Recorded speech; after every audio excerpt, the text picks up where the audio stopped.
هاتي المقوار وهاتي الفينو وتعالي نعمل أفكار هايلة جدًا بجد هتفرق معاكِ لو عندِك أطفال في مدارس، ولو عندِك أطفال عمومًا، ولو مش في مدارس حتى، ولو حتى ما عندكيش أطفال، الفيديو ده مليان أفكار هتفرق معاكِ وهتستفيدي منها جدًا، جدًا.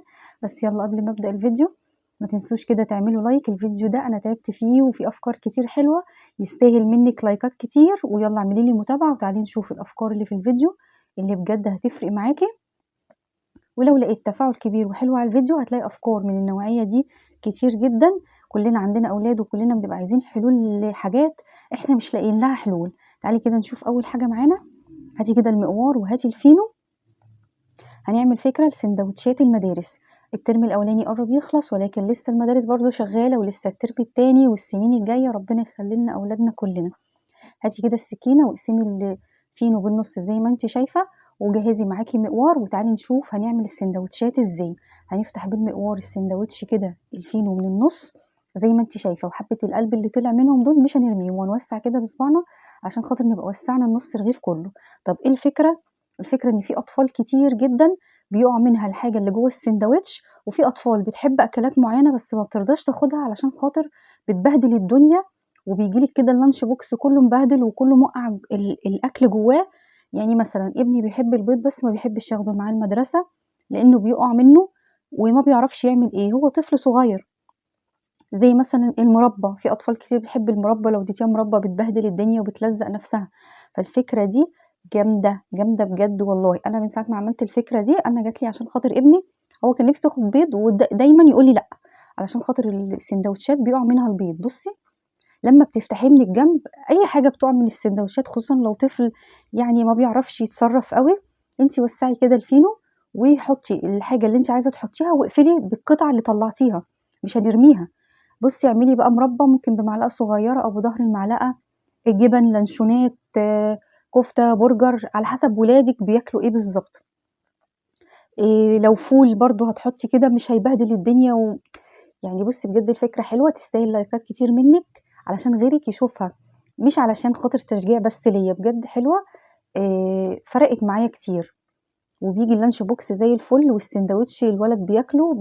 والفكرة دي مش لسندوتشات المدارس بس واللانش بوكس، لأ لو عندِك أي رحلة أو أي خروجة بتاخدي فيها سندوتشات فهتبقى برضك فكرة حلوة جدًا بالنسبة لِك علشان خاطر مش هتبهدل لِك الدنيا، وهتبقى الحاجة كده بشياكة ومن غير أي بهدلة.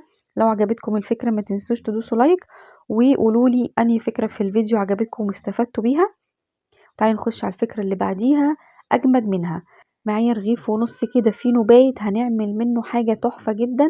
بنشوف أفكار كتير لإعادة تدوير الفينو البايت، بس بالنسبة لي يعني في منها أفكار كويسة وعملية وفي منها أفكار مش عملية. بس الفكرة بتاعت النهاردة هتخليهم ياكلوا الفينو لآخر قطعة بعد ما كانت رغيف كده مرمي في البيت ولا رغيفين محدش معبرهم، هيتخانقوا عليه وهيطلبوا منك انك تعملها لهم كل شوية. هاتي كده رغيف الفينو زي ما انت شايفة قطعيه كده شرايح وتعالي نشوف هنعمل منه ايه. دول كده كانوا رغيف ونص عندي بايتين، والفكرة تنفع طبعا برغيف طازة عادي وفينو طازة عادي. ده كان نص رغيف كمان، يعني دول كده رغيفين بالظبط. بس انا الصراحة مش هستخدم غير رغيف ونص وبرضك هركن الزيادة اللي حطيتها في الاخر دي.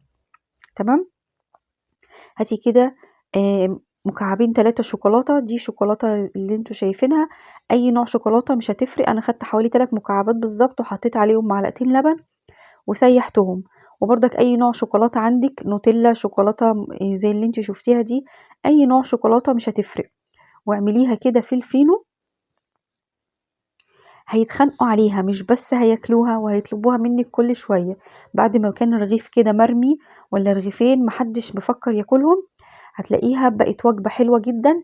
ممكن على الفطار كده مع شاي بلبن، ممكن برضك في العشاء مع نفس الشاي بلبن على فكره، او ممكن كوبايه كاكاو كوبايه عصير كده ما بين الوجبات ما بين الفطار او الغدا. لما الاولاد يحبوا كده ينعنعوا في اي حاجه، دول كده اللي اتبقوا. وانا عملت رغيف ونص بس اللي انا قطعتهم في الاول، دول الزياده اللي انا حطيتهم. انا لقيت خلاص الطبق اتملى وقلت حلو كده وكفايه. كنت هزين شويه كده صغيرين بس ولادي قعدوا يقولوا لي ودي يا ماما ودي يا ماما ودي يا ماما فزينت كله. عندك اي حاجه بقى شويه جوز الهند شويه شوكولاته من الملونه، اي حاجه لو تعملي بيها. انا حطيت مكسرات وممكن تتاكل كده، انا بفضلها الصراحه ساده بس الاولاد بيفرحوا بالاشكال والمناظر اللي زي دي. هايلة جدا حتى لو جالك ضيوف فجأة وما عندكيش اي حاجة تقدميها.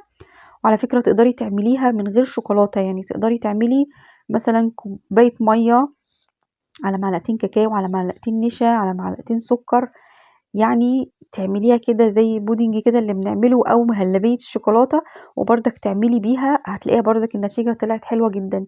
يعني لو عايزة تعمليها برضو ما عندكيش شوكولاتة، وهتبقى حلوة زي ما قلتلك لو عندك ضيوف عايزة تقدمي لهم حاجة كده، عندك اطفال ولمة كده بتاعت اخواتك، وعندك كام رغيف فينو تعملها لهم، مش شرط فينو بايت طبعا عادي، بس يعني ده بيبقى في حلو للفينو البايت ان انتي تعيدي تدويره وتستخدميه تاني بدل ما هيتركن او يترمي.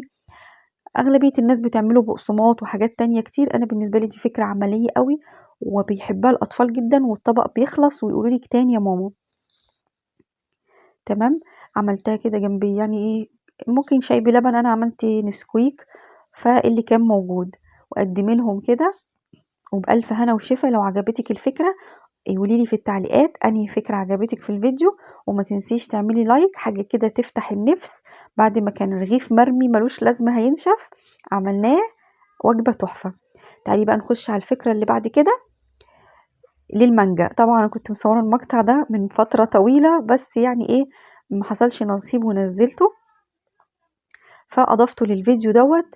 لو عندك كده مانجا وعايزة تقدميها لاطفالك، او لاطفال جم ضيوف عندك، او لو انت عندك ضيوف وعايزين يقدموا لك مانجا، كلنا طبعا بيبقى الموضوع ده بالنسبة لنا زروطة على الاخر، سوري يعني في الكلمة، بس هو ده اللي بيحصل، والاولاد هدومهم بتتبهدل والدنيا بتبقى بايظة خالص. جايبلك النهاردة فكرة حلوة قوي قوي قوي. هتجيبي فنجان كده زي ما شفتي عندي في اول المقطع، وهتقسمي المانجايه بالنص وتحطيها في قلب الفنجان، فنجان بوله من الفناجيل كده اللي بتيجي مع الطقم اللي احنا ما بنستخدمهاش، اهو يلا لقينا لها ايه استخدام، وبمعلقه كده وقدميها للاطفال هيمسكوها كده من ودن الفنجان وهياكلوها، ولا حد هيبهدل ايده ولا حد هيبهدل هدومه ولا حد هيبهدل وشه، لان احنا عارفين الموضوع بيوصل للوش كمان. فلو عندك بقى ضيوف كده ومعاهم اطفال وانت عايزه تقدميها لهم، لو حتى لاطفالك انت، لو انت عند ضيوف وعزموا عليكي بمانجا، لان ساعات بنبقى اهل في بعضينا اخوات بيطلعوا مانجا عادي ناكلها، ما بيبقاش يعني مش شرط تبقى ضيوف غريبه او احنا عند ناس غريبه، بيبقى ايه مننا في بعضينا كده، بس الدنيا بتقلب ايه بهدله على الاخر. فدي طريقه شيك جدا تعملوا بيها المانجا بالذات للاطفال وللكبار كمان والله، عشان ما نبهدلش نفسنا ولا نوسخ ايدينا، ان انت تقطعي كل المانجا وتحطيها كده في فناجيل وتحطيها كده على صينيه، وكل فنجان كده فيه معلقه وتقدميها. طريقه شيك جدا للتقديم وطريقه حلوه قوي لو عندك ايه بالذات اطفال زي ما قلت لك، ولا بقى هنمسكها بايدينا ولا هنبهدل نفسنا ولا هنبهدل اطفالنا، لان كلنا بنتحط في مواقف طبعا زي ما قلت لكم، بنبقى عند ناس ما عندناش غيارات تاني، وبتبقى ناس قريبه مننا ما ينفعش نقول لهم لا مش عايزين والكلام دوت، فزي بتبقي عند حماتك اختك الحاجات دي.